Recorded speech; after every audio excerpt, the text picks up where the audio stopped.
Hello and welcome to the Dicebreaker podcast, episode number 9. Number 9. Oh, no. Number 9. We had to do it.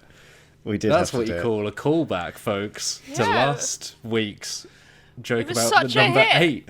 It's Yeah. like Sesame Street over here. We have a joke for every number. Yep.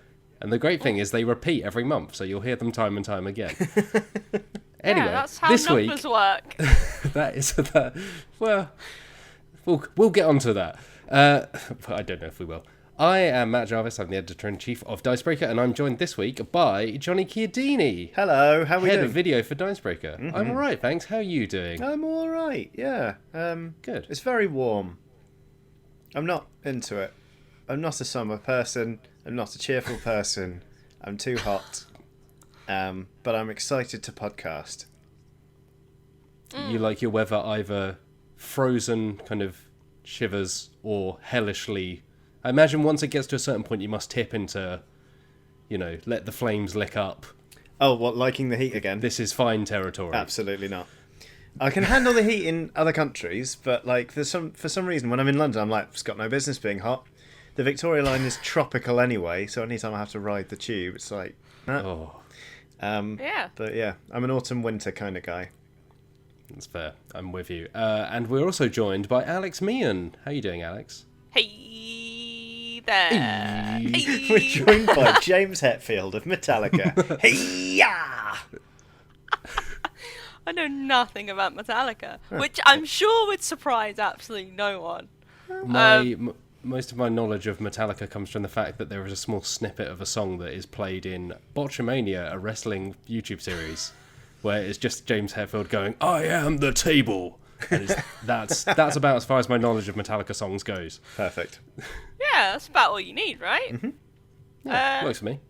I like the warm weather for the most part. I have been to certain very warm countries and just melted. Because my brain likes the warmth, but the body suffers in the warmth. I just, crisp up and, just can't do anything because I'm so hot. My delicate skin doesn't like the heat. Oh God. Well, that was the weather. Stay tuned for the traffic report Yeah. in about 20 minutes. But first, board games. Yeah, I was going to say, let's get this back on topic. I'm trying to think of board games about weather. There's one that comes to mind, which is Petrichor, which I think is named for is it the smell of fresh rain? Yes.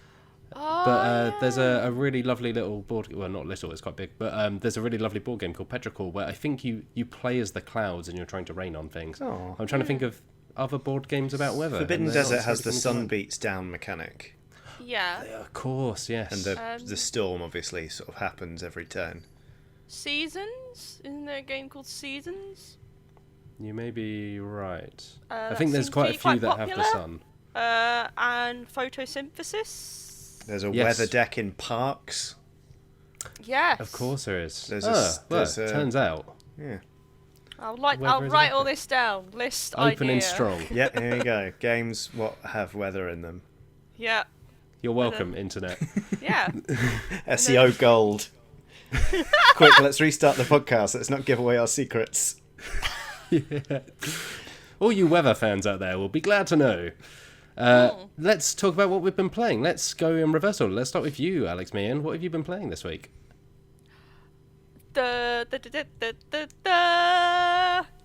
Scythe.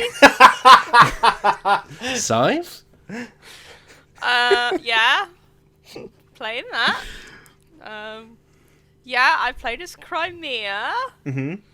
And I didn't win, but I came a very close second. Nice. Literally 2 points behind for winning. Oh, that's brutal. For a long time in that game, I was first. I really kicked off quite quickly. Because Crimea, you can exchange combat cards for resources. Which is really useful. Especially when you farm out the old combat cards. There's things you can build and do to help you get more. So if you just gather more, then you can essentially have an unlimited supply of resources. But yeah, no. There you go. Scythe report done. Scythe is one of those games that's quite hard to stay out in the lead on. Not to compare it to Flamme Rouge, but it's exactly like Flamme Rouge, where if you start out strong in the beginning, eventually you can't stay in pole position for the whole time. So, well done on your close second anyway. Thanks. I like it when you say Flamme Rouge. It's just a good title to say. It's a bloody cracking game as well. And I've been playing Deadlands. Yeah. Mr. Keating, nodding. Sorry, was I supposed to jump in there? Yeah, well, Meehan's been sort of doing double Deadlands. Kind of like the double denim of the RPG world, only more acceptable. Because obviously we recorded the next 3 episodes, or the final 3 episodes of our little mini campaign, and then I'm still running one for people in the office. Yes. Yeah, one decidedly went better than the other. I'll let you guys guess which one that was. I'm talking to the audience, not to Johnny and Matt. Okay, I was going to say, it's like, oh no, Meehan thought one of them was tut. No, not in quality. I mean, the GM in one of them, great, but you wouldn't believe the guy GM in the other one. God. Ugh. Get some original ideas. Learn how to do an accent. Oh. All of that is false. No, I mean in terms of the outcome for my character. Narratively speaking. Yes. Yes. And to be honest with you, Matt Jarvis, that's it. I haven't done my homework. I'm sorry. That's alright, because I will admit I have also not been playing loads of games this week. I think it's just been one of those weeks. But I've played a little bit of Yellow and Yangtze on mobile, which I like very much. I like that game a lot. It is the, I guess, sequel to, or spiritual successor to Tigris and Euphrates by Rana Knizia, which is an unbelievably harsh game at points, because it's all about basically you build up your little civilizations by putting down tiles, and then when you connect with another civilization, a war ensues, and you can kind of bid, and if the loser basically in Tigris and Euphrates gets wiped off the map. So it's kind of savage when wars start erupting. Yellow and Yangtze, I think, is my preferred game. Like, Tigris and Euphrates is considered a real classic, but I think Yellow and Yangtze is actually the better game for me. It's a little less harsh and a little less swingy. And it has hexes instead of squares. As everyone knows, the superior shape. Agreed. Oh. So tick, tick, tick for Yellow and Yangtze. It's a really great game. The mobile version is very pretty and it's well designed. I've also played a bit of chess and a bit of Go, which I'm still terrible at. So let's not talk about that. Okay. Johnny, what have you been playing? Well, I also it has been a bit of a week, hasn't it? I have also not been playing much in the way of stuff I haven't already talked about on this here podcast. I'm still playing Diplomacy. Today was the first time I felt just genuinely fatigued by it. I'm at a point where, again, without saying too much, I'm kind of going toe-to-toe with a rival. And we're just knocking lumps out of each other to the point where we're just in a bit of a stalemate. And I'm just a bit like, ugh. So that, to be honest, I mean, I've been playing D&D, I've been playing Deadlands. The last Deadlands session I had with the campaign that I'm running for sort of people in the office was an absolute blinder, like possibly top 5 sessions I've ever run. Whoa! Yeah, and we had somebody new join, which is actually Meehan's housemate, and like her character is sort of, well, literally related to one of the existing characters, but immediately there was a lot of suspicion and like, why are you here, why have you tracked me down, kind of stuff. And everybody played it brilliantly. It was one of those ones where it was like, they could have sold it for like a dumb joke and been like, haha, you look alike, but everybody reacted so strongly, and there was such good character stuff that like, it was a dream, because I wasn't having to say anything and I had goosebumps. Like, because I'm a Deadlands nerd, I've got 3 different playlists: quiet, middle, and combat, based on the intensity of the session. And there was a point where they're having this really tense conversation. It was in the middle playlist, and then one of the tracks from the True Grit soundtrack came on, And I'm getting goosebumps just thinking about it. It was amazing. So I had a very rewarding game of Deadlands, and I've read a rule book for a game I've not yet played, but have been meaning to play. Oh, and I played more Gloomhaven with Wheels and Lowlies. That is on the channel now. Nice. How exciting! Yes, the Deadlands session was really good. Yeah, it was nice. It really it's a special thing when everyone comes together, because like players approach RPGs differently. Yeah. Depending on like their like sensibilities. So Yeah. like I'm one of those players who just role plays the hell out of it, because that is the element of like tabletop role-playing RPGs I love more than anything. Like, rule systems are great, especially if they work incredibly well. Mm-hmm. But like just being able to immerse myself in a character is kind of what I love doing. But then like other people kind of approach it from a different angle. They're a bit more like, what's the word? They're a bit softer on like the real character acting of the aspect, but they're like a lot hotter on, playing like their character in terms of their abilities and such. So I love that dynamic of different kinds of players. Yeah. I just felt like the posse really came together in that one. I felt like everyone was on the same page, and there was such a nice balance between character stuff and gameplay stuff. It was bloody lovely. So yeah, that's my week. Oh, and I've been painting a lot of Warhammer. Nice. What have you been painting? I've been painting some Kavalos Death Riders for the Ossiarch Bone Reapers. If you're watching this on a video, there's one. Very much a work in progress, which is why they're very dull. But yeah, they're just skeletons on skeleton horses. Bones, bones, bones. Which is nice. Bones, bones, bones. Mm-hmm. That's what the people come for. Exactly. Or sometimes robot bones, like the Necrons, like in Ooh. 40K. Funny you should say, Johnny, because the big news this week, moving on to the news section. Segue! News!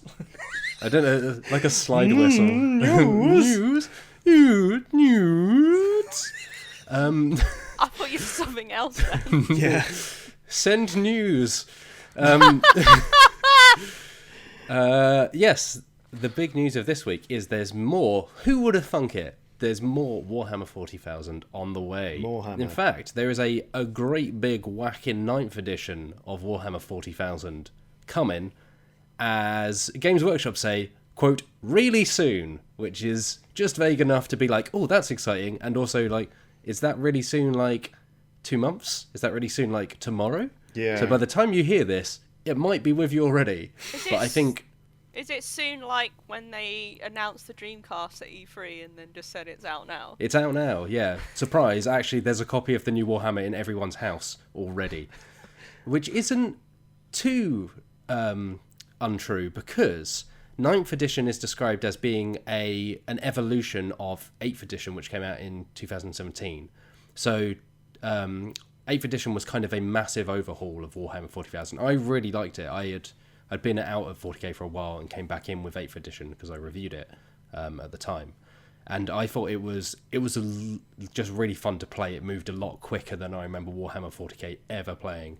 And they made some kind of interesting changes to kind of... They've always had an interesting universe, but a lot of the time on the table it was just like, I don't know, slam these two groups of Space Marines and Chaos Space Marines into each other and see what's left standing. Mm-hmm. But they made more of an effort in 8th edition to be like, okay, you're doing objectives. There's an actual kind of... You could make a story out of this. They're holding a point or they're doing something. And 9th edition is described as being very much along those lines. So they're saying all of the stuff from 8th edition will still work. You can use all your models. All the codexes will work that they put out with the factions. That it's changes, but it's still relatively small in the grand scheme of things. And the basic rules will be out for free. And then the core rulebook you can pick up, which will have a various load of stuff, including maybe the biggest addition in it, which is Crusade, which is a brand new game mode, and that is described as being very narrative focused. So it's a completely new way to play that Games Workshop says will kind of really bring to the fore kind of the lore of 40k and the way those factions interact with each other. You can you can also start out with kind of a small band of recruits, and they can earn their way up the ladder over multiple scenarios, kind of, build up experience, become kind of hardened veterans, and so on. But it's really interesting. Also, I would say their trailer for it is top notch. In an industry that very rarely has trailers or video of any kind, they put out a very flashy CGI trailer with a load of Space Marines getting turned into dust by Necrons, and it's impressive. That's a whole lot of meat being gnashed. Looks like meat's back on the menu, fellow Necrons. A famous Necron saying. Wait. Carry on. No, you go ahead, Johnny. I was going to say, I think it's smart play not to do too big of an overhaul between 8 and 9. Because I think 8 really did invigorate a lot of people and sort of bring them back in. I'm mostly going based on the buzz I get from being a member of the Hackney area tabletop enthusiasts. It's a very Warhammer heavy club in London. Some lovely, lovely people.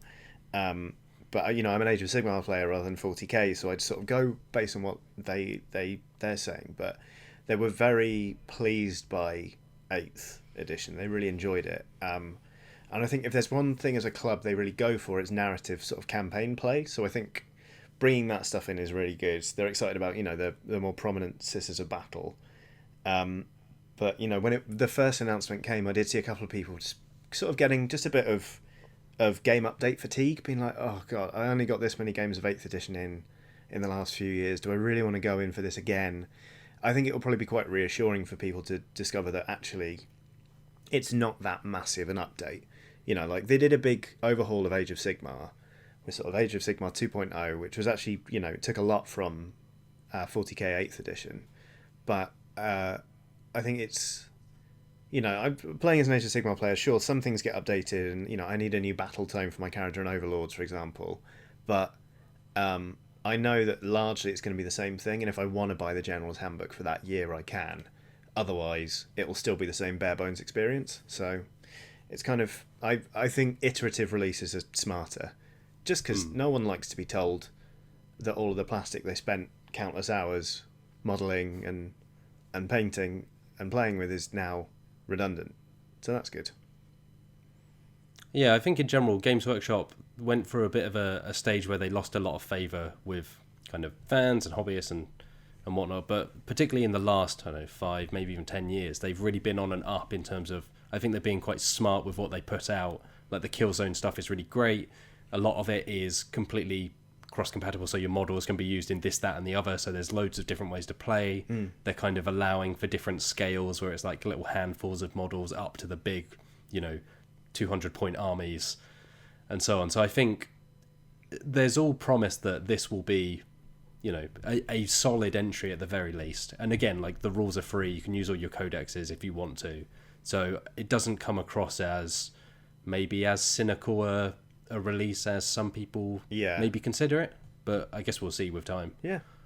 I'm not tempted personally. I'm still of the opinion I'm just done with big army games for the time being. I think I might get into Kill Team this year, maybe, but 40k is just it's too much for me. I think. Yeah, I'll stick with Risk 40k. Thank you very much. God. Yeah, I don't have much to add to this conversation. I don't know a huge amount about 40k, Warhammer, etc. I know there are skeletons in it. I know there are men with lots of armor and women. Sorry, and anyone in between. Anyone can be a skeleton. And I think there are goblins, from what I've heard. Yeah, well, they were like orcs. Yeah. They're like mushrooms, aren't they? Yeah, it's all they're all fungal and stuff. Which I love mushrooms, so I'm totally on board Great. with that. I think it's worth saying that. I think it's interesting that although Games Workshop kind of went through what felt like it kind of fell off a little bit in favour, probably 10, 15 years ago, kind of the mid-noughties. Nothing's really seemed to top it. There are loads of really great competitors out there. Like, I know Wills is a massive fan of Infinity, which seems like a really great system of everything I've touched of it, although I haven't played a whole deal. There's loads of kind of smaller skirmish games out there, whether you're into fantasy or historical, what have you. But it still seems like Warhammer is just far and away the thing when it comes to miniatures and to war games. Yeah, it's kind of established itself in the same way that D&D has for tabletop role-playing games. When people think miniatures, they think Warhammer. And a lot of the time people will say Warhammer when what they mean is, like Frostgrave or whatever, because it's that term people understand. And I do think over the last few years, like, Games Workshop has done a lot to really win its fans back, and they've made some very, very smart decisions. But yeah, they were still absolute titans, even when they'd managed to piss off a lot of their community. So it's funny, solely because Alex Lowleys isn't here, so someone's got to keep the bad joke quota up. Why did the cultist get kicked out of the denim shop in the year 40,000? Oh, I can't even begin to... He was a jean stealer. Yes. I thought you were going to say he's too sexy. No. I mean, I came up with that joke 2 minutes ago, so, I didn't have long to workshop it. Thanks. Come up with another 500. There'd be a Warhammer joke book in it somewhere. What else is in the news? What else is in the news? Good question, Johnny. So, speaking of massive games that have been around for yonks and yonks and yonks, Magic the Gathering, which is slightly less old than Warhammer 40k, but I think is in the same vein of, like, if you play it, you play it. Yeah. And if you've invested, years and years and years in it, you probably don't play another trading card game. But they're doing some interesting stuff. So this summer they have Secret Lair drops, which I think started last year or the year before. They might have been going a while. But they're basically limited edition cards that they just quickly drop out. They're normally available for like 24 hours or so. It's Magic. They're selling new cards. But there's some cool stuff happening this summer. They've got some cards for the first time designed by a tattoo artist, which I thought was very neat. So the tattoo pack, the full sleeves, the tattoo pack, as it's called, I think goes up on June the 1st. And it's 5 cards, for kind of 5 classic cards from Magic history. Designed by, let me just find their name, Josh Howard. Is the tattoo artist who's kind of done essentially flashes of Magic cards, which is pretty cool. Yeah, it's a lot of neo-trad stuff. Like, so yes. got that real Sailor Jerry vibe sort of about it. Yeah, absolutely. It's a set of 5 cards. I think it's pricey, obviously, for what they are, because they're this limited edition thing. So I think they're £30 or $30, depending on where you are. Which for 5 cards, it's £6 or $6 a card. Which, when you look at some Magic cards that have been out a while, is a bargain, I'm sure, if you're trying to look at buying a Black Lotus for 30 grand. But for most people, £6 for a Magic the Gathering card is probably going to be a little bit steep. Yeah.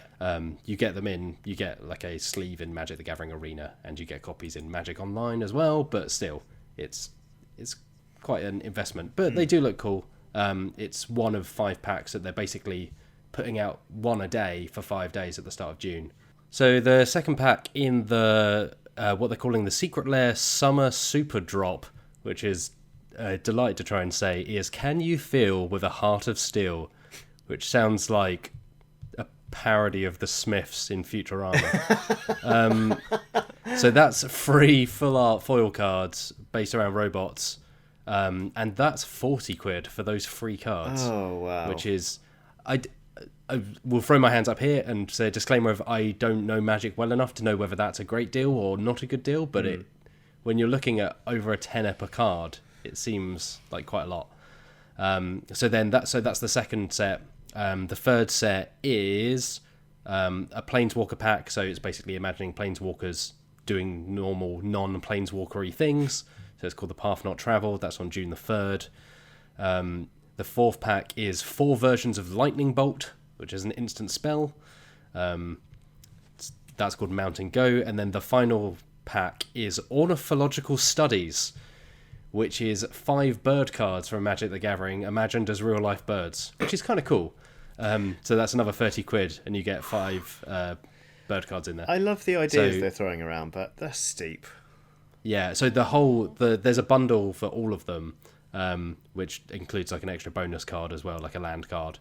And that's £170, which you look at as someone that isn't necessarily invested in Magic in that way, and it's like, that's a lot of money to drop on, I don't know, a few dozen cards. Yeah. But hey, if you're into Magic the Gathering, it's happening from June the 1st to June the 5th, and it might be for you.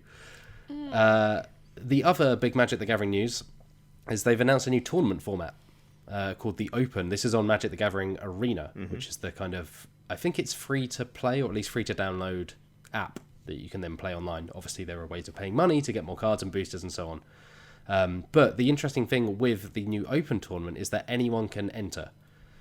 So it's happening, the first one, or I will just find the date. The first one is taking place on May the 30th to May 31st. Which may be very soon if you're listening to this podcast around the time it goes up. But essentially, it's a 2-day event on Magic the Gathering Arena. Anyone can enter. It costs you like a certain amount of gems or gold, which you can earn through playing Magic the Gathering Arena. So you don't have to pay real money to get in. But the interesting thing is that anyone can enter. On the first day, you get as many chances as you'd like to achieve 7 wins. If you hit 3 losses, that means you basically reset, but you can enter again. And then anyone that gets those 7 wins goes through to the second day, and it's the same format on the second day, but you only get 1 shot. And if you win 7 times on the second day, you then win up to $2,000. Wow. And apparently the prize pool is unlimited, so any number of people can win that amount of money, which is interesting in a way that it'll be interesting to know how many people go for this. You know, are we at a point where Magic the Gathering, there's a lot of people that play Magic, but this is hopefully opening up that competitive scene to a much wider audience beyond the people that are already pro players and already, you know, going along to these events, knowing exactly what they're doing. Which I just think is a really interesting thing. They've said that this is the first Open tournament. They plan to make them a regular thing if it's, I guess, popular enough. Yeah. So yeah, I think Magic is one of those things where obviously esports in the world of video games continues to be whatever esports is. It's big. A lot of people talk about it, but it's also one of those things where I feel like not that many people in the grand scheme of things engage with it. No. Particularly in terms of participating.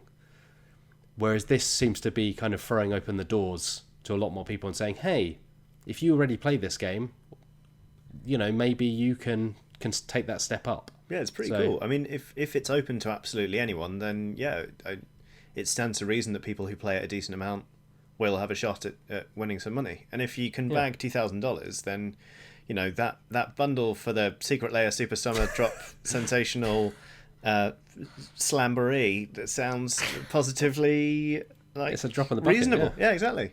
It's a drop in the ocean. That is interesting. I mean, the thing is, like, ordinarily I don't really stay abreast of any esport really, let alone, you know, like say competitive Magic. But I just made a mental note to talk to one of my friends who plays a lot of Arena, being like, why wouldn't you try this?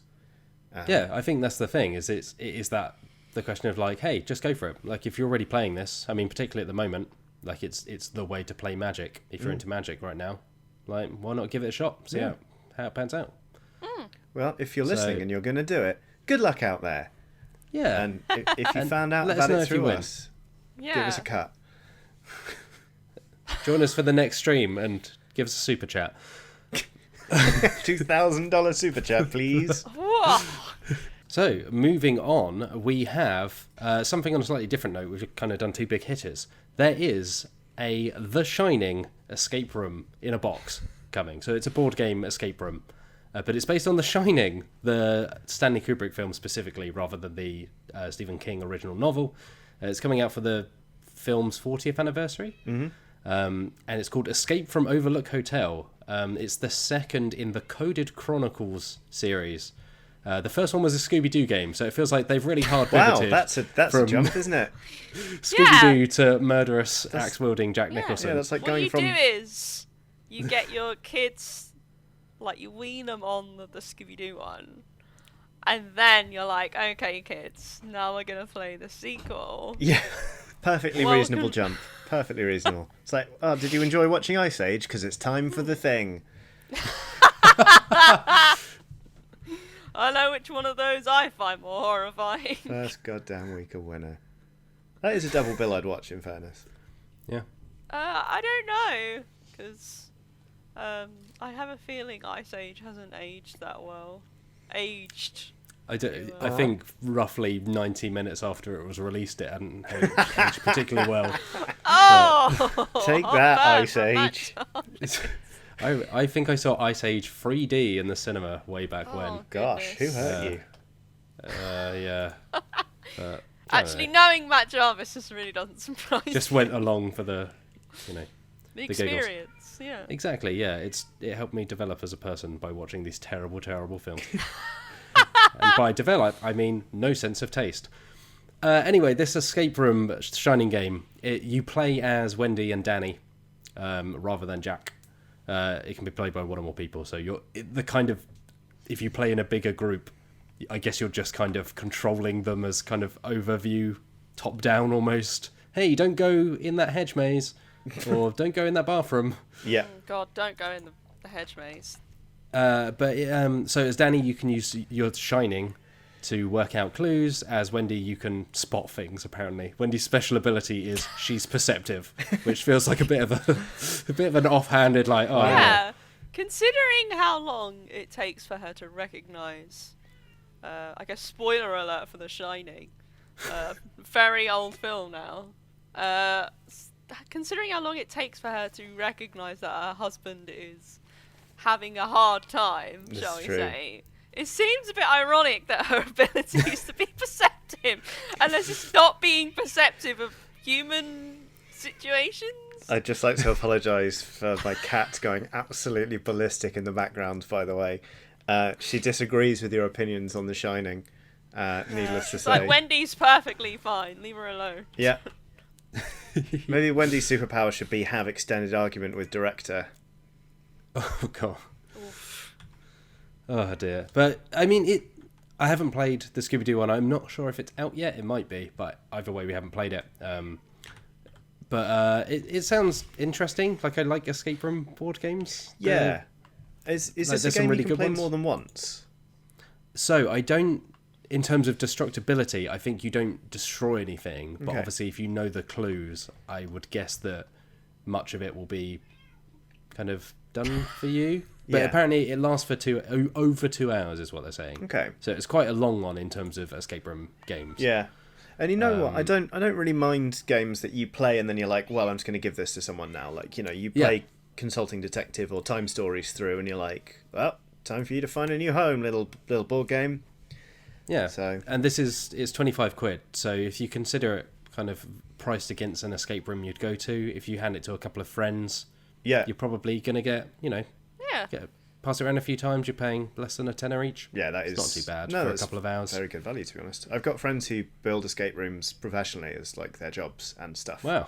Which is good fun. And yeah, it's interesting because obviously, you know, with the current circumstances with everyone in quarantine, brackets, hope everyone's staying safe out there, they're looking for ways to bring escape rooms sort of into people's homes. So it's kind of an interesting time for games like this, I think. And we're starting to see more people sort of reach into that sort of realm. Because Sorry, carry on. I would just say, side note, if they ever were considering on making The Thing escape room game, sign me up. I'm Yeah, I'd already be in there the in queue. Heartbeat. Yeah, I would. You just sit down and drink whiskey for like 1 hour of the 1.5 hour Yeah. running time. God, I'd love. Yeah. Yeah, it'd be great. I would say, actually, in jumping back to what we've been playing, I may have mentioned this before on the podcast, but I have been playing an escape room with my family. Yes. And it's made by an escape room, a real life escape room, but you play it over the internet in an internet browser. So they've set up a kind of website and a Facebook page and a Twitter page for this fake corporation, and then hidden clues within those social media pages. And at one point you end up having to Facebook Messenger them and drop in certain keywords, but it specifically says you need to drop them into natural conversation. So I don't know if there's someone sat at the other end of this Facebook chat going like, yeah, you've mentioned ladybugs and this, that, and the other. Wow. Or if it's picking up somewhere else. But it's episodic, so you do one of the episodes, and then it says, oh, we'll email you in a couple of days with the next episode, unless you want it right now, in which case you can keep rolling. But they deliberately space it out so that you can do it over the course of a week or two. That's great. It was really interesting. There were some bloody hard puzzles in there as well.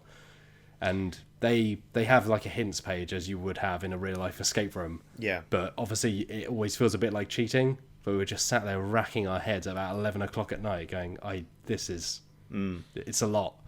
It's very different to being in the same room together, kind of turning over every object you can find. Yeah.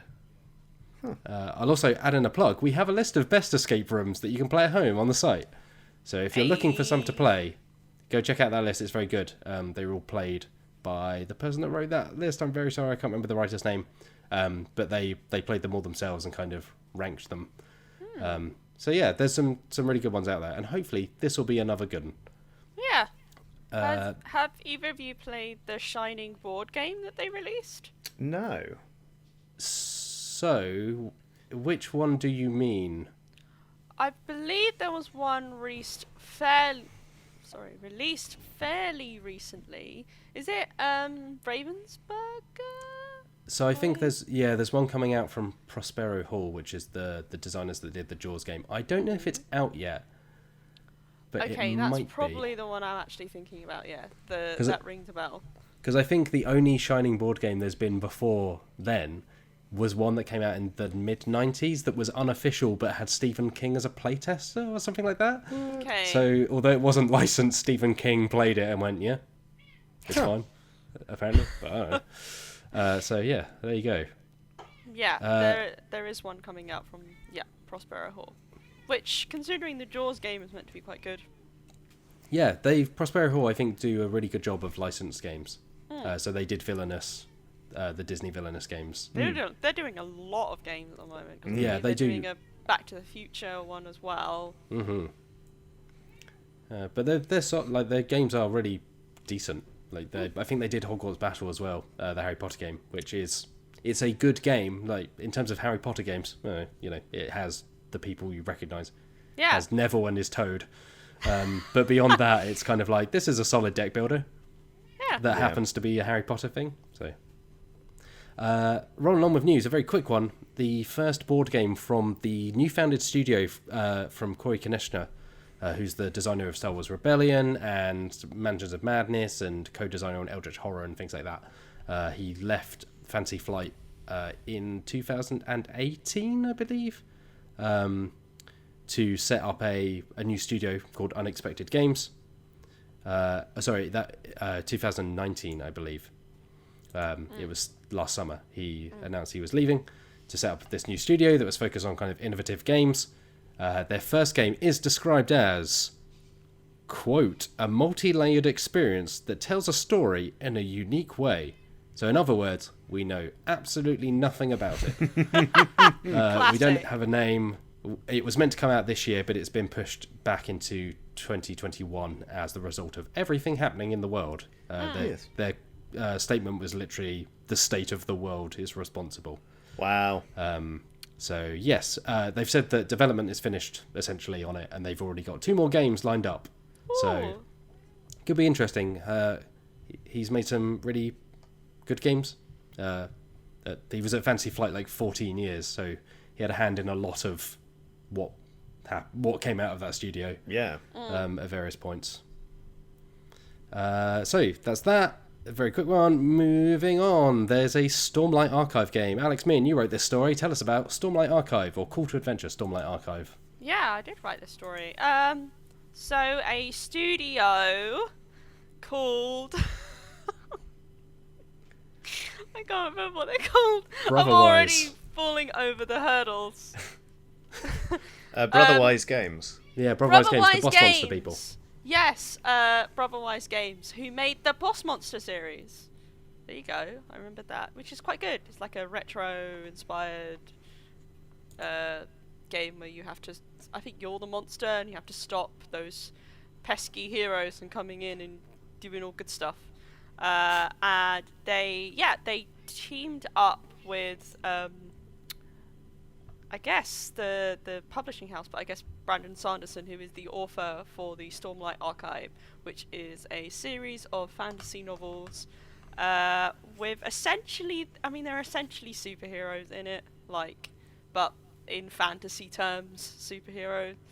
And the world building in that series is actually really excellent. It's bloody brilliant, yeah. Yeah, I would recommend it to pretty much everyone because it's got some of the best written characters I've ever known. Like, characters who have incredible story arcs. But you can create a character in that world yourself with Call to Adventure Stormlight Archive, which is... I don't know a huge amount about it because unfortunately there weren't a lot of in-depth descriptions of how you actually play the game. But you are dealt like a series of cards that kind of determine what you're starting with, you know, what kind of person you have.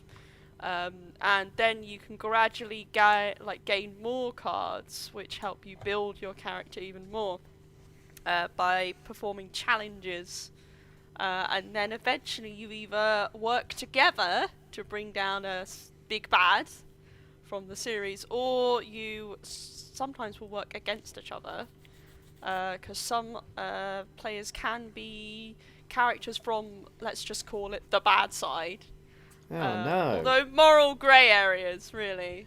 Yes, there's sort of the goodies in the Stormlight Archive are also real imperialists and colonialists. So, Yeah. you know. The people you actually do care about have managed to pull themselves away from that kind of, you know, negative cultural aspect, Yeah. let's say. The studio Rubberwise Games actually previously made a game based on the Name of the Wind, which is part of the Kingkiller Chronicles. That's another fantastic fantasy series. Yeah, which is another great fantasy series by Patrick Rothfuss. It's on the list to read. Have you not done Kingkiller Chronicles yet? You're in for such a good time, genuinely. I love the Stormlight Archive, but I think I prefer the Kingkiller Chronicle. Genuinely. But either way, I hope the Call to Adventure Stormlight Archive rulebook isn't as long as Sanderson's works, am I right? Hey! The latest I'll Stormlight say Archive book was 1,300 pages, and I read Oh my that sucker goodness. in hardback. So, yeah. Jeez. Yeah, a lot of those books are split into two, simply because of their sheer size. But this man is like the Rainer Knizia of like the author world. He's seriously written over 50 books, and he just doesn't stop. And to be honest, most of his books are incredibly good. So, you know, he has a level of quality that Stephen King can live up to. Oh, Wow. I said it. Holy crap. I mean, I would say that There. his writing is fine, but the worlds he can create are phenomenal. Like there's a trilogy called like the Mistborn trilogy, which again has some brilliant world building. Although the third book is bad, it just sucks. But yeah, he's a tremendous author. Would highly recommend. A little bit of me is sad that this game is focusing like on the Knights Radiant rather than the stuff from like the first book when it was all about shard plate and shard blades and fighting on the shattered plains and all that kind of stuff. But Yeah, it's pretty cool. I'm not 100% sure because obviously, so I cannot neither confirm nor deny this stuff, but I think it's not always 100% that you'll be a Knights Radiant. Okay. Although obviously that's a huge draw for a lot of people. Yeah. So it might be true, but as far as I can tell, there is a variety of origins you can have. Okay. So you can have an origin which I believe includes both like, you know, higher class and lower class kind of individuals. Right. You have a motivation, so it can be something like, you know, something terrible's happened in your past, or, you know, there's someone you care about you need to look after, and you have a destiny, which is kind of like what you want to become. Again, don't hold me in any of this as like truth. Sure. But I'm hoping the game offers a wide variety of options. Yeah, I don't know Sanderson's work at all. I don't know Stormlight Archive, but Call to Adventure was basically like an RPG character creator as a card game, so I would guess they've got like a big variety in there. I know some people, in fact, that suggested using it as like a prelude to D&D, to just come up with characters and then just roll them straight into D&D. Yeah. So yeah, it could be interesting. It's kind of an odd crossover. I guess they'd already done the Name of the Wind crossover before, but it just feels like one of those things where I was like, you've got this and you've got that. Okay, I don't know, slam them together, I guess. I don't know. I can't say, even though I'm a big fan, I'm not interested in playing this, really. It's just a bit like, that's nice. I think it's mostly because of the nature of the game. It's not because of, like, I'm a big fan of that world, so, you know, if there was a board game based in that world that, you know, really dived into some of the interesting aspects of it, then, like, count me in. But, yeah, this setup seems okay, but I believe it's available to order now if you're in the US.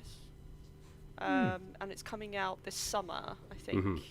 But you know, the previous, the Name of the Wind one, I think it's like fairly reasonably priced. I think it's like 15 quid or something, which isn't bad. Yeah, I don't think it's a big game. It's like like half hour, 45-minute or something like that. I think there's a deluxe version as well. If you want that. All right, Alex, Meehan, keep the train rolling as we move on to the Kickstarters that are currently live. Choo choo. So, no train games this week. Get out. The big one is Kemet, Blood and Sand. We don't have Kemet correspondent Michael Whelan Wills here, but we do have Alex Meehan, who wrote the news story about this new version. You've got the next best thing, guys. So you're going to have to put up with them. I'd rate you more highly than Wheels. Dare I say it? Maybe not in the Kemet sort of area of expertise, but like, I'll take that compliment. I'll stash it away.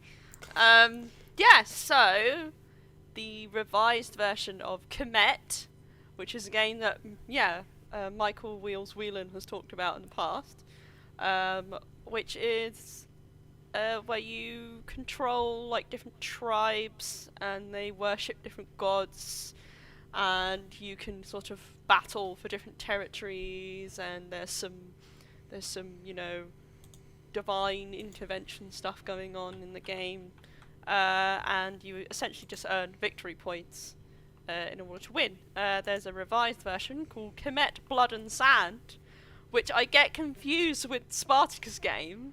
Yeah. Oh, yes. Blood and Treachery. Because I believe the Spartacus series is called Blood and Sand. I think it was, you know, yeah. Yeah, which is why I'm now getting confused with this, you know, like, fairly respected Egyptian board game and a really kind of trashy series about warriors doing battle on the sands. I suppose they have that connection. But, yes. So the revised version, as far as I can tell, a lot of it's just updating the look of the game. So kind of making it look a bit more classy than the previous edition, which was first released in 2012, so it's been a while. Yeah. I think, again, on the Kickstarter is like, there's some new rule stuff. Didn't tell me what it was, which is really helpful when you're writing news about something. You're like, well, there's some new rules. I don't know what they do, but they're there. And I believe there's some new stuff involving different cities being linked to different gods and things like that.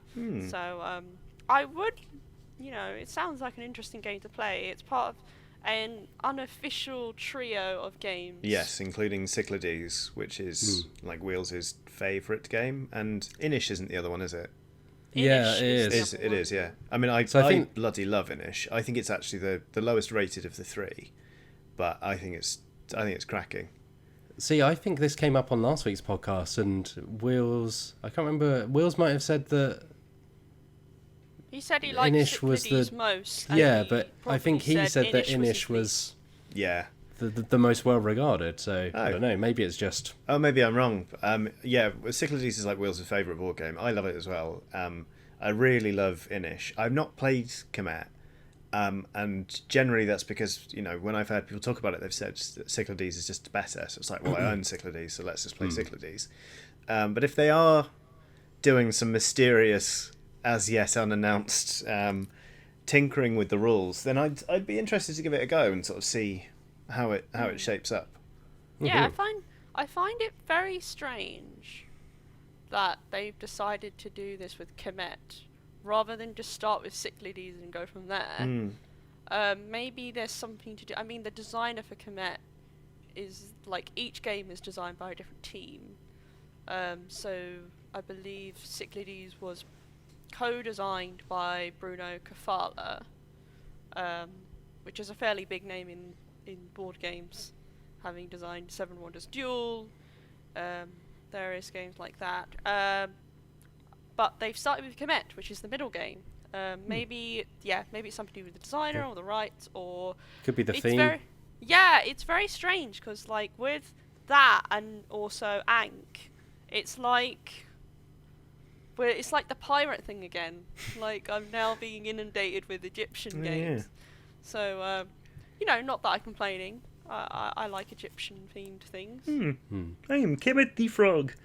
Because I think Cyclades was Greek. Greek, yeah. So, and I think there was kind of a run of a lot of like, Greek mythology games. Yeah. So I wonder whether people are now turning to Egypt and going, this is not as overused. And of course, the irony is that They will it's all now rush to it becoming at the same quickly time. overused. It's the same thing you get in video games as well, though. You know, like every E3, it's like, this is the E3 of the bow, or this is the E3 of the Year open of the world bow. game. You know. We're in Yeah. Viking land right now, Yes. which, you play Blood Rage, I guess. Like, if you want that. But Feast for it's Odin. funny to have these two unofficial, like, trilogies exist. Like, because they just seem like even like having a look at how they both play, it seems like there's links between the two series that I was just intrigued by it. Like, maybe there's some running kind of mechanical and thematic links we can find there with, like, this era of board game design. This is kind of what's hot, like these big epic board games based on different historical settings. Do you want the other Kickstarter that is live at the moment, I believe, Alex, you also wrote the story on. This is Escape, Ron Wright. Yeah, so Escape the Curse of the Temple, which is part of the Escape series, which I was always confused about, because Escape the Curse of the Temple always seemed like its own thing, but apparently there's a zombie game, which I've never heard of until now. I think it's the only one that anyone cares about. Is Yeah, the maybe temple that's one. probably what it is. But Escape the Curse of the Temple is a really great game because it makes me think of Jungle Run, and anything that makes me think of Jungle Run makes me happy. So it's just a game where it's a co-op game where you roll dice and you have to travel around a temple that is cursed, and you have to look for gems, beautiful gems to take back with you to a safe room before a random timer runs out, and you actually play the audio for the music, which represents the time you have left before you have to get back into the safe room. And I believe it first released with a CD. It did, Yes. Which I loved that. It's so sweet. But now you can find. I believe there's either an app or you can find it on YouTube. Like, Yeah, and people have made like custom playlists and custom music and all sorts for it. It's like a weird community of people just making music for Escape. It's like, my band put together this 10-minute track for Oh, wow. Escape Curse of the Temple. It's the first game I ever played with wheels. We used it for a camera test for when we were just trying to work out how we should sort of film everything for Dicebreaker. And that's a frantic one. I mean, anything that happens in real time is a lot, but it was like, I like it a lot. I'm soft on it. it's a really great game, but this escape, roll and write, which I feel like they could have gone for a bit more of an adventurous name than that. When I first saw that, I was like, is this just a placeholder name? Oh no, that's what they're calling it. Okay. I'm really burning today for some reason. Shade. But it's essentially what it sounds like. So again, it's a co-op game where you work together to gather as many gems and escape the temple before you're locked inside. But you do it via roll and write mechanics. So one person is an active player, they roll the dice, they have to choose what dice they want to keep and what dice they want to put in a pool for the other players to use to get various bonuses. And then you have to essentially travel through each room trying to get the right requirements through the dice results. And then once everyone has got all the gems you need to get, you have one more round to get out of the temple before you're locked inside forever. Yeah. Like Fort Boyard. Like Fort Boyard, or like Where's- the Temple of the Monkey King. Ah, yeah, but where's the Fort Boyard board game? That's what I want to know. Bring back Fort Boyard. It would Escape just have rooms that are bald man in it, like the bald man. That was Crystal and then- Maze. Richard O'Brien. No, you're getting confused. That's not Richard O'Brien. Wait, is Richard O'Brien the person that wrote? The Crystal Maze. I swear Richard O'Brien is the guy in the Crystal Maze. Johnny's nodding. He's nodding. Yeah. Isn't Richard O'Brien also? Yes, Richard O'Brien wrote the Rocky Horror Picture Show. Yeah, and he's also in the Dungeons and Dragons film. You know what? I never realised Richard O'Brien is one and the same person. The person behind Rocky Horror Picture Show and the Crystal Maze. I never realised. Is the same person.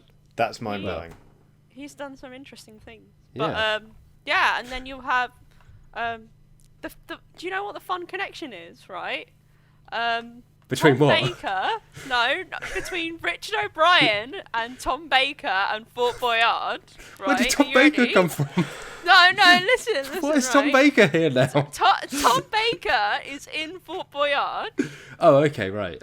He's also in the Dungeons and Dragons film, as is Richard O'Brien. Excellent. And this brings it nicely back onto topic, which we tried so hard to steer it away from.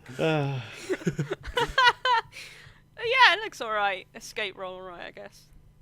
It's on Kickstarter right now. Going. Yeah. I'm tempted. It looks fun. Yeah, I mean, I I'm- think it's fairly reasonably priced. from what I Yeah, remember. I like roll and rights. There's definitely been a deluge recently of hey, a thing. We've made this, Imperial Settlers roll and write just came onto mobile.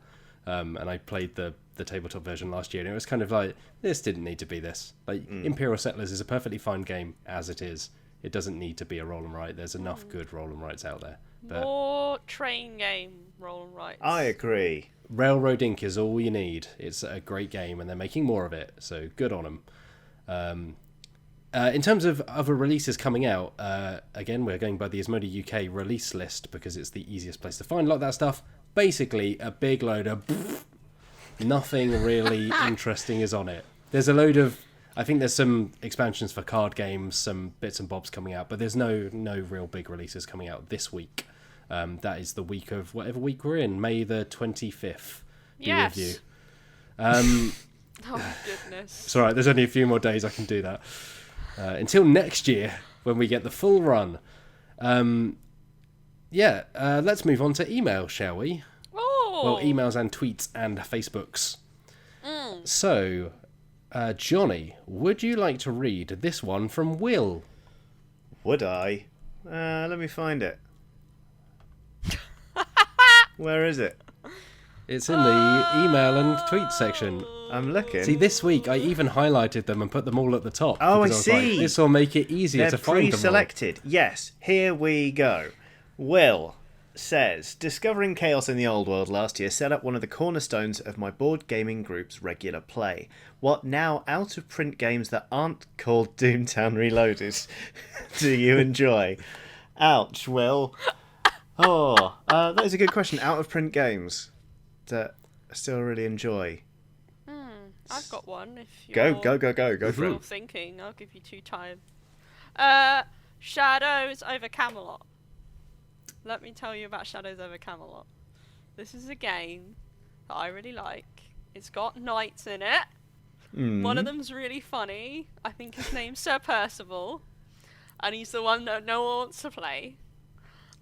It's a co-op board game where you have to, well, it's mostly co-op, where you have to work together to prevent certain evil forces, very generalized evil forces, from overrunning Camelot and doing bad things. So you have to travel around different locations from Arthurian lore, like the Excalibur sword and the Lady of the Lake and various things like that. And you have to kind of contribute enough. So like with each knight you have in a certain location, you're more likely to overcome each challenge. But you're against the clock where like each, are like certain rounds, bad stuff will happen. And if enough bad stuff happens, you lose. But the twist is that you can play it with a traitor as well, who you don't know who they are. One of the knights turned against you, presumably because of some bribe, or I don't know. They're that guy in Last Crusade who's been sat in that room forever. He's really miffed, waiting for Indiana Jones to come along. So really miffed. Yeah. And they will be subtly, so some of the things you have to do, you have to choose between two bad choices. And like, the traitor can potentially persuade you to choose a choice that might further down the line actually be worse for you in the long run. And I really like it. It's one of the first games I actually played, despite the fact it's notoriously difficult. And I'm trying to remember, one of the designers behind it is quite big. Is it Bruno again? It is Bruno Cafala, yeah. It is Bruno Cafala. There you go. Back again. Yeah, and we actually wrote a story on a potential sequel that doesn't really exist. That's like a prototype that the designers did, called Shadows Over Brooklyn. And yeah, essentially the designers are a bit frustrated because they want to be able to reprint the game, but Days of Wonder, the publisher that own the rights, are just like, we're not doing anything with it. I'm also sat there going, can't get a copy of this game anywhere, because the only place, the only way you can get it is by, handing out fat wads of cash. For mine, I will say that I mentioned this on the podcast last week. I love Container, and Container is a very hard game to find because it came out and then it took like 10 years for them to reprint it, and I think they did one run. And I was lucky enough to get one of them. Matt, are you serious? You mean to tell me they aren't reprinting it every year? It's a classic, but it turns out that there's not a huge market for a game about shipping containers. However, it's bloody brilliant. The other one that comes to mind is, I think it's back in print now, but it was out of print for a while, is Fury of Dracula, which went out of print for a little while. Yeah! Which is a game that I absolutely love, although it has its flaws. But it came back in a 4th edition, which is basically the 3rd edition again. But with slightly iffier card backs. So yeah, WizKid's not known for its production quality, but it's perfectly fine and playable. In terms of something I've never played, Glory to Rome, I hear, is incredible. And there's a strange link because there was a spiritual successor, I guess, not by the same designer, called, I believe, Import Export, which was Glory to Rome, a card game that has been out of print for yonks and is regarded as a masterpiece. And it was basically that, but themed around shipping containers. So everything comes full circle. God. But I've not played Import Export and I've not played Glory to Rome, but I would love to play it. Well, How have you not played this game? It seems like it's built for you. Because I considered backing it on Kickstarter, and then I saw the shipping price and I went, yeah. Funnily enough, the shipping is an issue in a game about shipping things, Matt Jarvis. Do you see the irony there? I do see the irony, thank you, though. But talking about Rome, my pick would probably be The Republic of Rome, which I know I've talked about on the podcast a lot. It is a game where you're each in control of a faction of senators in Rome, and you're kind of playing cooperatively to keep the city from collapsing. So, one turn you might have to prosecute the Third Punic War and elect somebody to go be a general and take legions out to fight that war. even though you've not fought the first or second Punic Wars yet. They come up later, maybe. But your job is to become to have the biggest faction of senators, so you can name one of your senators consul for life, and basically become Caesar.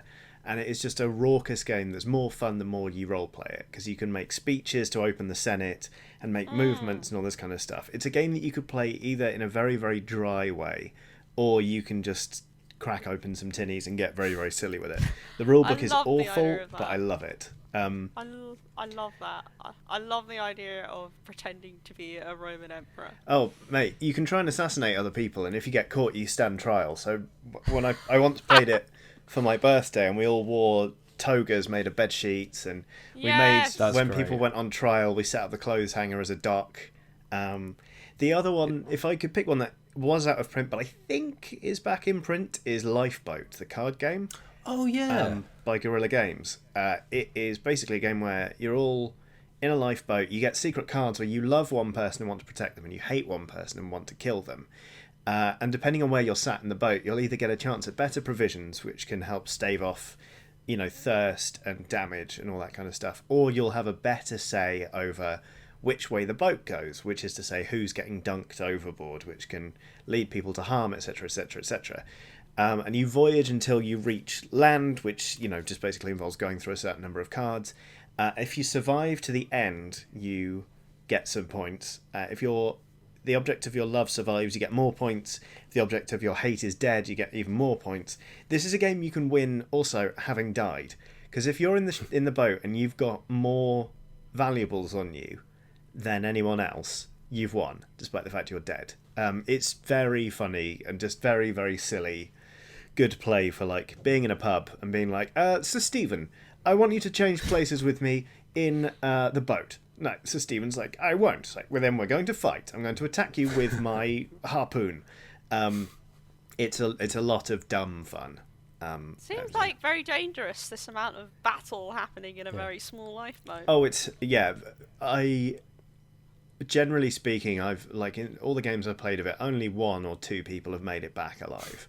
It's brutal, but it's one of those games where you're working against each other and you're betraying each other constantly, but you're doing it you're stabbing people in the front, so it's vulnerable.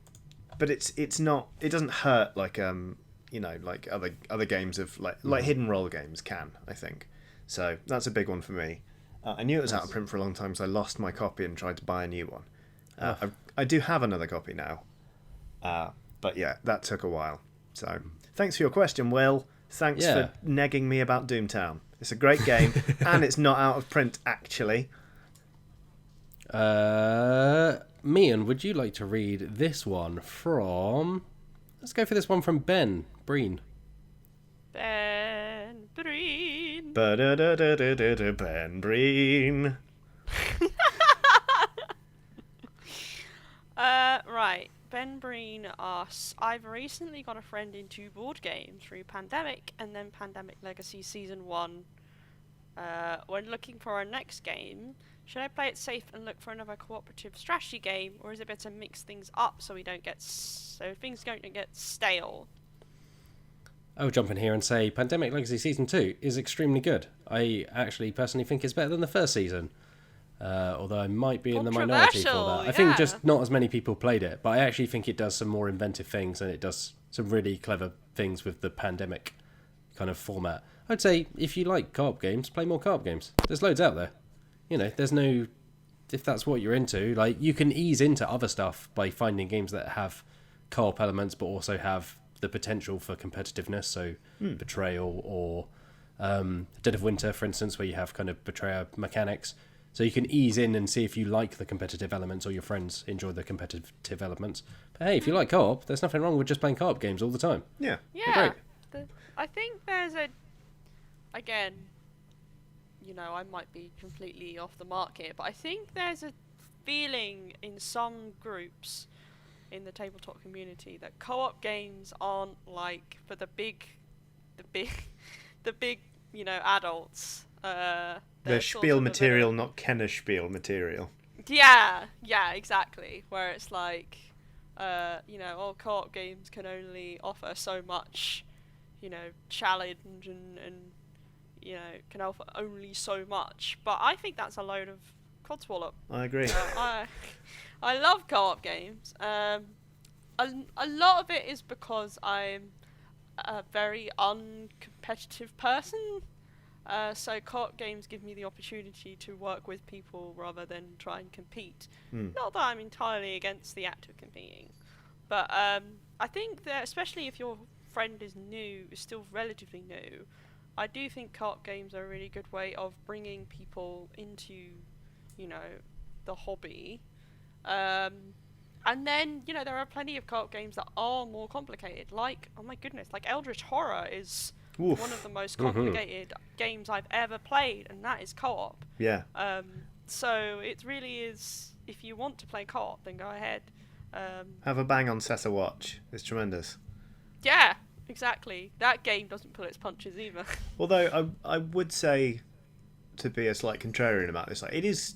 I would recommend maybe trying something that is competitive, just so that your friend doesn't start to equate, like, board games equals co-op game. Like, because sometimes, like, I'll sit down with a bunch of friends and be like, oh, what do we want to play? It's like, oh...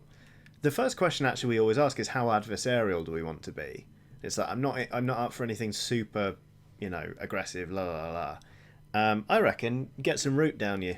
That game is... Oh, gosh. It is competitive, and it can be very, very close. But also, like, it's just a really fun game in terms of developing your own story and your own journey, because each faction plays differently. I've played games of Root where I have come plumb last, but I've never felt like it's been wasted time, or that anyone did me dirty or anything. It's just that they were on a stronger path to victory than me. So... I just bloody love Root. So yeah. Root is. I think that, oh yes, chef's kiss of the highest order. I think it's also because it's very much a self-development game in terms of like for a lot of it, you're off doing your thing. Like certain factions are more likely to clash than others. The cats. I can't remember their official name. Marquis. The Marquis de Chat. Yeah. And the Avery, I'd say, are more likely to clash. Whereas, like, other factions, like the Alliance, I think, are often doing... They're a lot of... Their work is about recruiting. So they're not going to be as, up for having a fight. So I do think there's a lot of room for... building my thing here, as well as a little bit of the scuffles. So, and it's worth saying, it's kind of along the lines of what Johnny was saying. It depends what your friend is into. If they're into the theme, then obviously find something that's really thematic. So if they really like the fact the pandemic feels like you're running around, battling disease, like Root is a great option there because it feels like you're in a woodland with all these animals.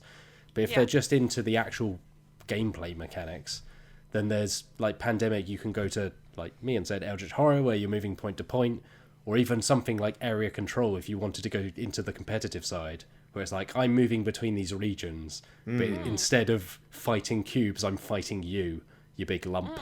Yeah. And now I'm going to knock it out of you. Oh my goodness! Criminy. Fighting words! No. So, yeah, I think that's the thing. It's like this, especially now, there's so much out there that you can just really drill down to what you and your group or your friends enjoy, and there will be a dozen games that do that in different forms or mix it up. There'll be co-op ones, competitive ones, and so on. And if you're looking for co-op recommendations, we have a rather fantastic list up on the site. Yes, we do. Yeah, written by yours truly, along with various other lists from everything from co-op themes, horror themes, to, trains. Trains are cool. Yeah. That's what the list should just be called. Yep. Just massive Trains block capitals. Are cool. Yeah, that was the alternative name for the site. Here's something entirely different. From Oxider Brock. What is your go-to delivery order in these current times? Or are you still doing a lot of cooking yourselves? I'm raring to go on this one. Go for it. Go, Johnny, go! I mean, like my favourite takeaway in the whole world is Chinese food. So any chance I get, I will order that. But in order to try and reduce the amount of times we have to leave the house and go shopping, but also to get some more veg in our diets, my wife and I started getting a weekly veg box, which is great. It arrived today. It's got some delicious stuff, and it comes with some really nice bread and some milk.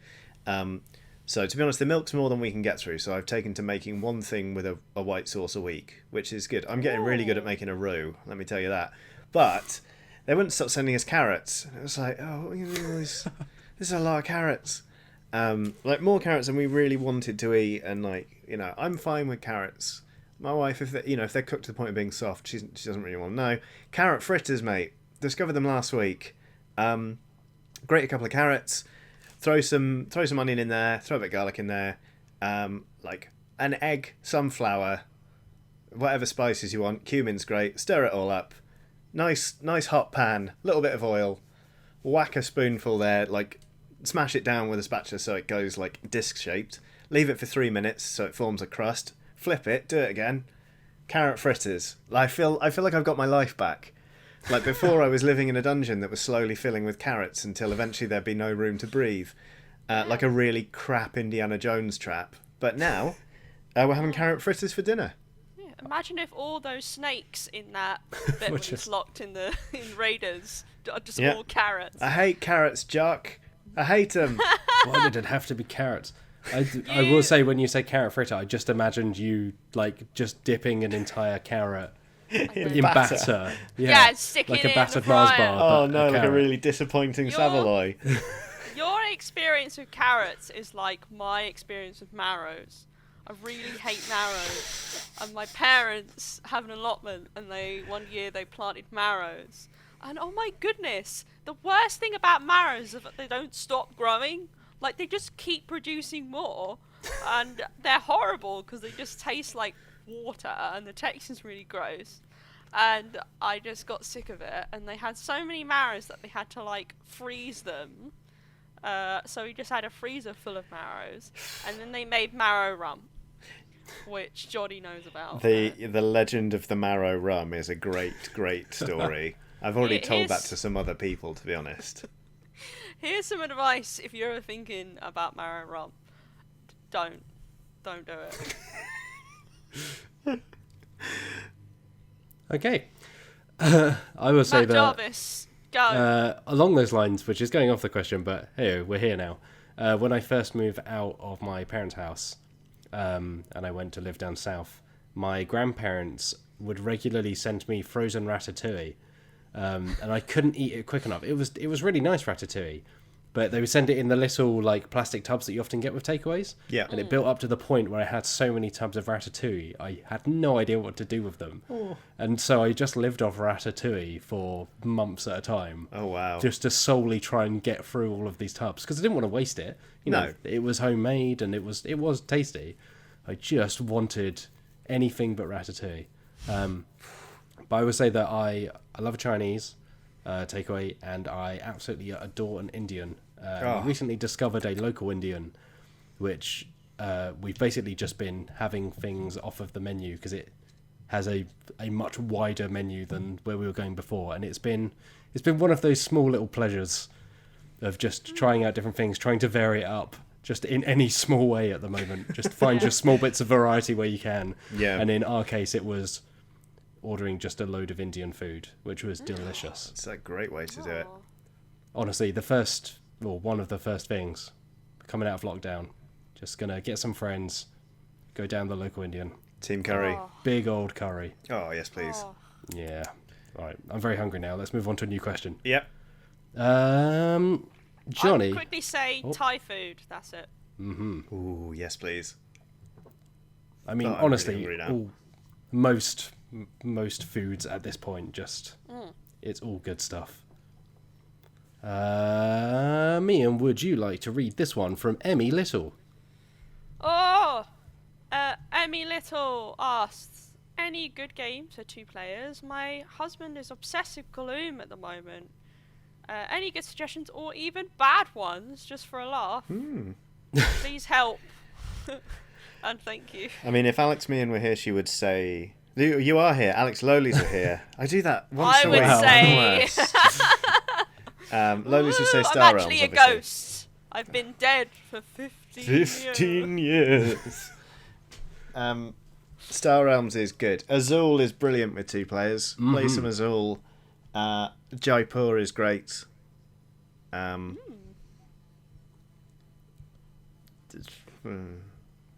would say, to be honest, like my wife and I, particularly recently, we've been going back to chess a lot. We've just been, it's one of those things of like, I learned it as a kid. I played it quite a bit growing up, and then kind of fell off of it. And going back to it has been a real pleasure. Of just, we're kind of around the same skill level, so it doesn't feel like one of us is just steamrolling the other. It swings back and forth who wins, but it is obviously a great game. Like it's really fantastic, and I think particularly if you're playing it casually but not so casually, like it moves along at a nice pace, but it doesn't feel like you're just moving wherever, and you'll start to pick things up. So I've quite enjoyed just developing my own knowledge that I never really got to a point before of. Speaking of Pandemic's really good with 2 people as well. Yeah. Yeah, it feels like you're not fighting to be heard. Yeah, there's less quarterbacking as well. Okay. Alex Meehan's feelings on chess. Number 1. I used to have a Simpsons edition of chess. Yes. I remember that chess set. And it was very weird. Number 2, I used to be part of a chess club. Because back in primary school, because apparently I was picked as being good at chess. I don't remember this. And the only thing I remember is I won a little sticky thing. You know when you could, like, the little sticky things with the fluffy bit on the top, and then you can stick them on the table and it looks... Yeah, it looks like a little friend. Yeah. I got one of those. I never got one of those for being in chess club. I assume we were all in chess club, right? Oh yeah, chess club and yeah. Warhammer club were my mainstays. 2-player games are good. Fox in the Forest I like. Yes, that's a great suggestion. I know it's just Whisk, but I like it, so... I think the artwork is pretty, and my housemate and I want to play it a lot with a glass of wine and some Crispies. Crispies! Crispies! It sounds like you're summoning your small pet dog. Crispies, come to me! Yeah, I mean, I would consider one of my personas to be a wealthy elderly woman with a small dog, yeah. The Duchess. The Duchess. Yeah, the Duchess is like that. To be stepped on. Carcassonne 2 players is one of my favourite chill times. I find, unless I'm playing something like Doomtown, sorry Will, which is super adversarial and super involved, I really like really chill stuff. So Carcassonne with 2 players is great. Also, Shut the Box. Shut the Box is the simplest game going. Like, are you both aware of this? Yeah, roll 2 dice and flip the things down. Is that the... Yeah, that's it. Numbers 1 great. to 9 in a box. You stand them all up, you roll 2 dice, and there are like different ways to count the dice, really. But the idea is you need to roll all of the values 1 through 9 without missing any on a go. And if you get all 9, you've shut the box. And it's one I get out a surprising amount, either when I'm just playing with another person where we just want to have a chat, but also we want to be occupied by something. So you'll just be chatting, you'll be like, roll, damn it, and then you send the box round or whatever. Or I'll do it at the end of a night where we're chilling out with a glass of wine and be like, we don't want to play another game, but let's shut the box. It scratches that itch, but it's just delightful. And my copy came from a pound shop. So you can play it without the box if you want. Or you can just get a box from anywhere. It doesn't have to be anything. Yeah, it could be a wheelie bin. But Shut the Box is a banger. I think, particularly if you're kind of into Gloom and small card games like that, obviously most trading card games or living card games are a good shout. You don't have to go in at the deep end. You can pick up 2 starter decks. Keyforge is perfect because the decks are what they are. But even Magic, you can get the dual deck packs that just come with 2 decks that are balanced against each other, and you can just play them like you would a game out of the box. They're actually my favourite way of playing Magic, because I like the gameplay of Magic, but the building a deck outside of it, I don't have the time, B, I don't have the patience or money. So just like, oh yeah, Magic's cool, like let's just play these 2 decks against each other for a while. And most trading card games, so if you're into Pokemon or whatever, will have those kinds of 2-player starter packs. Yeah. All right. Yeah, Matt Jarvis and I have played some Pokemon, haven't we? We have. I used to play it a fair bit back in the day, and actually, you know what? It's pretty solid. Yeah. Like for a trading card game, it does the Pokemon thing. Yeah. All I want is a Swoobat. Oh gosh, even Swoobat. Goodness. Is there another question, Matt Let's take Jarvis? one final question. Yeah. Let's take it from Pim Steenberg. So, they say, I hate Monopoly and often get ridiculed for it by my family. In my opinion, Monopoly just doesn't have any player agency. Am I missing something here? What other games lack in the agency department, either by design or because other players pin you down in the first 3 turns? So I think our thoughts on Monopoly have been expressed on this podcast before. If you want those, please find that other podcast where I think we go through the fact that Monopoly it's not unbearable as a game. It's not a great game, but mainly it's wrong because people play it wrong. Like, it's not good, but it's not to be completely reviled like a lot of people play it and it's perfectly okay. There are just better things out there.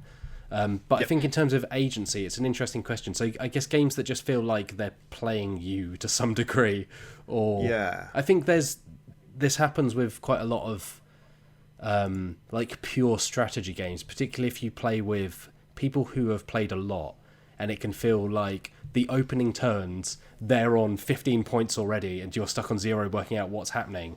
And if there's no element of being able to catch up or interact with each other or even randomness, it can sometimes feel like Food Chain Magnate, I think, is a classic example of this, where if you play it wrong, that's it. And you can spend just 2 hours lagging behind and it can become quite frustrating. And even things like Go or chess can be like that if you have a pure strategy. I think in terms of lacking agency, it's an interesting one. I had one a second ago and that's fled my mind. It's really annoying.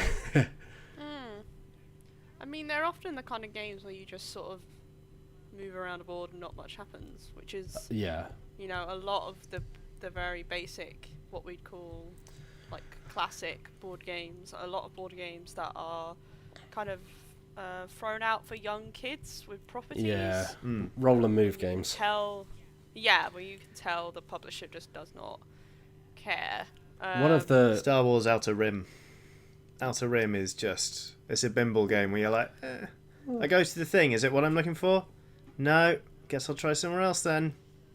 Okay. Yeah, I disagree with you slightly, but I also agree with you to a fair to a fair amount. Yeah, I think Outer Rim definitely has flaws. I think and I think you're right in that part of it is like you just go to a place and a thing happens and you don't really get a say in that. Yeah, it just is what it is. I think a game that I really didn't like, which is kind of along the lines of what you were discussing, Meehan, is the Labyrinth board game, which I hated every moment of and really didn't enjoy. I had to review it, so we played it multiple times. And I think it had been put together with care, you know, or at least passion for Labyrinth. So it's the David Bowie movie, the Jim Henson film. But it was very much that kind of move around. They tried to do some interesting things with that formula, but it was a real slog. I mean, the thing is, I would say again, I don't like those kind of games, they're boring. But the thing is, Labyrinth is a film where it kind of feels like Jennifer Connelly doesn't have much of an agency anyway. She does choose to go and rescue her little brother, but from that point onwards, she pretty much is just led around like a roller coaster ride. So in some ways, it kind of reflects what happens in the film, but also that's not good game design. Don't do it, because then it doesn't engage you. You're just going on to the next thing, and here's the next thing, like, which in some ways is the reason why people play those those games, because they don't require a heck of a lot of like paying attention to it and stuff, and kind of sit there like but that's kind of not why, at least I think, we play board games.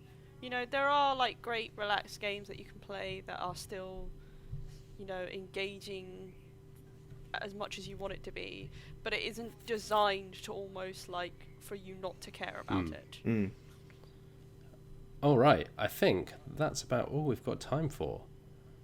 So coming up on the Dicebreaker YouTube channel, Johnny, what have we got planned for the next week or so? It's the time of the week where my mind goes blank. Doodly-dee. What have we got coming up? Obviously, our Deadlands playthrough continues. Wheels has done a Let's Play of Undaunted. North Africa. Actual North Africa. That's the one with the Undaunted Man. We have. That sounds like a hero, like a Hello, superhero. I'm Undaunted Man. Our Let's Play of Gloomhaven continues. Let me bring up the schedule. Obviously, there'll be more podcasts. This time, That's next week, or roughly this time. Roughly this time. Oh When yeah, is and Wheels is something. Deadlands? When is Deadlands coming out, Johnny? Deadlands is out every Saturday.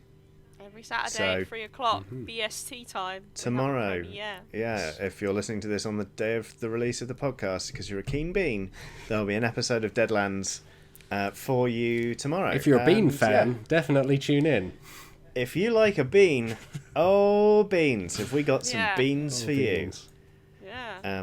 Yeah, so that's sort of what's coming up. We've not picked what game we're going to stream next week, but you know, because we do a painting stream and a gaming stream, we alternate. Anyway, that's us. How about that there website for what you write for? Oh, you mean Dicebreaker.com? I do. Yeah. We have, well, actually, we already have up a fine piece on Scythe for fans of the Scythe segment of this very show.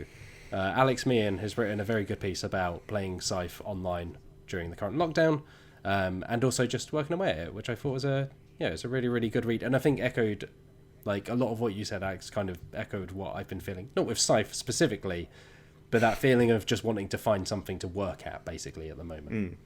So Yeah, it's like feeling like you're getting better at something while having fun. exactly. And we also already have up a review of the new Warhammer Age of Sigmar RPG. In fact, the first Warhammer Age of Sigmar RPG, Soulbound, which Richard Jansen Parks liked very much. It sounds like it's extremely high fantasy and very over the top. Sounds like Age of Sigmar. Yeah, exactly. So it seems like it definitely sticks to that. But it basically throws you in as, I think Richard described it as less zero to hero and more hero to superhero, which I thought was a very good phrase. Yeah. So yeah, that's already live. We have a how to play on Vampire the Masquerade for anyone that's looking to get into that Gothic RPG. And we have a list of kind of the best auction games with some unexpected picks. A lot that I want to check out myself. And I will say that Higher Society is bloody brilliant. And is... Oh yeah, I've wanted to play that. It's real good. We'll play part it sometime. Yeah. It's part of Knizia's auction trilogy. It is, yes. Yeah. The very Rainer Knizia who's made pretty much everything. We should have... I don't think we can say the name of it yet because I'm not sure it's out in the public, but one Michael Wills Whelan has written a preview of an upcoming RPG which should go live very soon. We're just waiting to hear when exactly we can put that live, but it sounds really exciting. He's been talking about it for a while. Yeah, he's an excited Yeah, boy. it sounds one of those things where you go, how has someone not done this kind of thing before? And it sounds like he had a blast of it, so I'm looking forward to that going up and to playing it myself. And then we have various other things, the latest news, etc, etc, etc. So yeah, come check us out on youtube.com/Dicebreaker and Dicebreaker.com. You can also Dicebreaker.myshopify.com. Yes, if you want some merch, we have some new merch. We have US shipping live as of last week, so you can get it posted out whether you're in the UK or the US, and we have some more stuff coming very soon. And if you want to find us on social media, you can find us at Join Dicebreaker and the various places. And hey, if you've got a question for the podcast, email podcast@dicebreaker.com. We'd like to hear from you. Throw us your hottest takes and we will make them even hotter. Yeah, we'll spice them up. But until next week, I've been Matt Jarvis. Thank you for joining me, Johnny. You are more than welcome, Matt Jarvis. Thank you for joining me, Alex Meehan. Oh, it's been delightful. Most delightful. Prepare to be stepped up. One does enjoy a podcast. And we will return next Friday, but until then, have a lovely day. Bye. Bye.